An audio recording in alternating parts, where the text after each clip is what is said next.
पोष माह में आने वाली एकादशी को पुत्रदा एकादशी के नाम से जाना जाता है। पुत्रदा एकादशी को वैकुंठ एकादशी भी कहा जाता है। इस दिन जगत के पालनहार श्री हरि विष्णु जी की पूजा आराधना का विशेष महत्व होता है। धार्मिक मान्यताओं के अनुसार पुत्रदा एकादशी का व्रत रखने से संतान से जुड़ी सभी समस्याएं दूर होती हैं और मनोवांछित फल की प्राप्ति होती है। यह भगवान विष्णु संग माता लक्ष्मी के पूजा आराधना का दिन है। पंचांग के अनुसार जनवरी माह का पहला एकादशी व्रत 10 जनवरी को रखा जाएगा।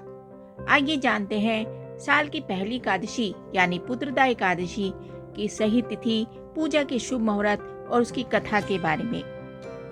कब है पुत्रदा एकादशी?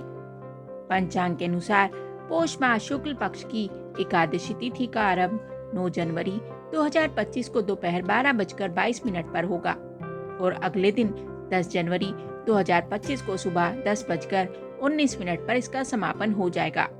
ऐसे में उदय तिथि के अनुसार 10 जनवरी 2025 दिन शुक्रवार को पोष पुत्रदा एकादशी व्रत रखा जाएगा। व्रत पारण का समय 12 जनवरी 2025 को सुबह 7:15 से लेकर 8:21 तक द्वादशी तिथि में एकादशी व्रत का पालन करने का समय है। चलिए अब सुनते हैं पुत्रदा एकादशी व्रत की कथा। महाराज युधिष्ठिर ने श्री कृष्ण से कहा, हे भगवान, आपने सफला एकादशी का महत्व बताकर बड़ी कृपा की है। अब कृपा करके यह बताइए कि पोष शुक्ल एकादशी का क्या नाम है और उसकी विधि क्या है और उसमें कौन से देवता की पूजा की जाती है। तब भगवान श्री कृष्ण बोले, हे राजन, इस एकादशी का नाम पुत्रदा एकादशी है। इसमें श्री नारायण भगवान की पूजा की जाती है। इस चर और अचर संसार में पुत्रदा एकादशी के व्रत के समान दूसरा कोई व्रत नहीं है। इसके पुण्य से मनुष्य तपस्वी, विद्वान और लक्ष्मीवान होता है। अब मैं इसकी आपको कथा सुनाता हूँ, ध्यान पूर्वक सुनिए। भद्रावती नामक नगरी में सुकेतुमान नाम का एक राजा राज्य करता था। उसके कोई पुत्र नहीं था। उसकी स्त्री का नाम शव्या था। वह निपुत्र होने के कारण सदैव चिंतित रहा करती थी।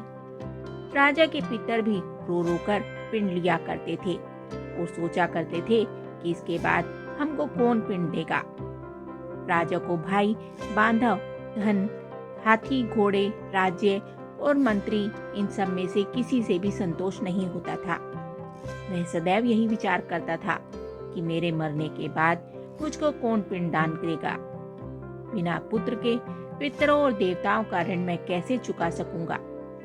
जिस घर में पुत्र ना हो उस घर में सदैव अंधेरा ही रहता है। इसलिए पुत्र उत्पत्ति के लिए प्रयत्न करना चाहिए। जिस मनुष्य ने पुत्र का मुख देखा है वह धन्य है। उसको इस लोक में यश और परलोक में शांति मिलती है, अर्थात उसके दोनों लोक सुधर जाते हैं।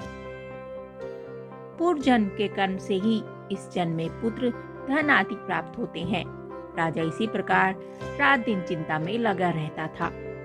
एक समय तो राजा ने अपने शरीर को त्याग करने का निश्चय किया, परंतु आत्मघात को महान पाप समझकर उसने ऐसा नहीं किया।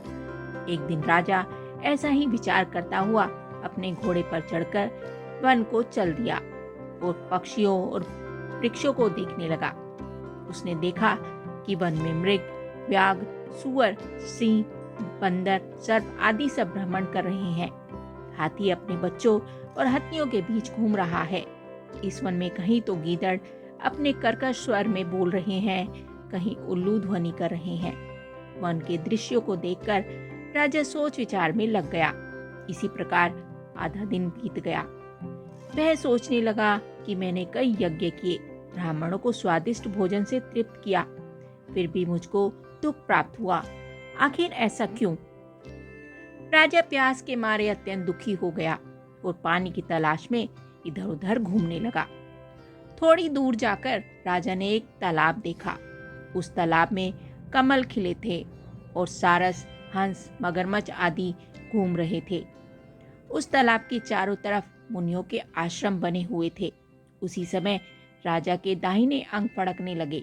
राजा शुभ शकुन समझकर घोड़े से उतरकर मुनियों को दंडवत प्रणाम करके बैठ गया। राजा को देखकर मुनियों ने कहा, हे राजन, हम तुमसे अत्यंत प्रसन्न हैं। तुम्हारी क्या इच्छा है, सो कहो। राजा ने पूछा, महाराज, आप कौन हैं और किस लिए यहाँ आए हैं? कृपया करके बताइए। मुनि कहने लगे कि हे राजन, आज संतान देने वाली पुत्रदा एकादशी है। हम लोग विष्णुदेव हैं और इस सरोवर में स्नान करने के लिए आए हैं।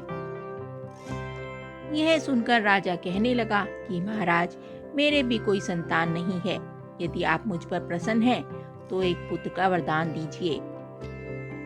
तब मुनि बोले, हे राजन, आज पुत्रदा एकादशी है। आप अवश्य ही इसका व्रत करें। भगवान की कृपा से अवश्य ही आपके घर में पुत्र होगा।